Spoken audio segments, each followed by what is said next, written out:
Now let's move on into how we create safety in relationships. Once we understand that it's our behaviour that triggers our partner into their behaviour, then comes the work of trying to be the best partner we can by softening and lessening whatever it is that we do. It's not about expecting your partner to change, it's about changing yourself. If we tend to withdraw and disappear, we need to make a conscious effort to stand there and face your partner. If you tend to cling, you need to allow your partner more distance so that they don't feel overwhelmed. Changing these tendencies can be hard. After all, we spent a lifetime learning how to do them, how to keep us feeling safe. Working in the safety of the therapy room is important because you can try out different behaviours without painful consequences. And I tell you, it's much more difficult than just saying be less clingy or be less distant. Even if you are aware of those underlying tendencies in yourself, it's very difficult to behave in the opposite way. In a conscious relationship, we are aware of these tendencies in our partner and ourselves that are deep-seated in fear, so we take gentle steps, and in time, these behaviours can be toned down or eliminated. We need to remember that it's taken many years of experiencing life to learn the best way to be in the world. And these defences or adaptations are not going to disappear overnight, but it takes surprisingly little time to sense that our partner is trying hard not to behave in ways that scare us, and they're trying to behave in ways that will make your relationship easier.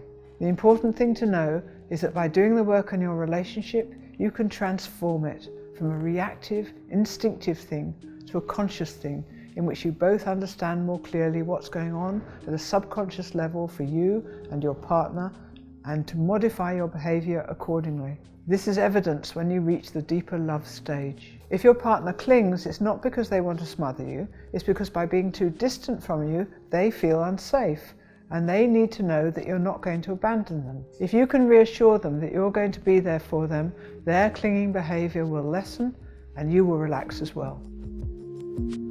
You and your partner have the power to create the relationship of your dreams. Engaging in this work allows your brains to rewire itself, and in doing so, you can heal those childhood wounds, both in you and your partner. You can become primed to enjoy some of the amazing stuff that will emerge as your relationship deepens, when you can trust each other not to do the very thing that you fear most. Going forward, as you continue with this work, there will be days or weeks at a time when you feel on top of the world, as though you've got this relationship business down to pat and sorted. And then there will be moments when you just want to throw in the towel. And I tell you, this is perfectly normal. Please don't despair when frustrations surface. Instead, be gentle with yourself and your partner. You have been stretching into new territory, and your brain is trying to press the reset button, trying to make you go back to the old ways of doing things. So, if that happens, take some time off, have some fun with each other, and then start the program again. Learning about life cycle of relationships, how we're inevitably wounded as children, and how we must heal our childhood wounds to better our relationships, that's one thing. But putting it all into practice, it's another.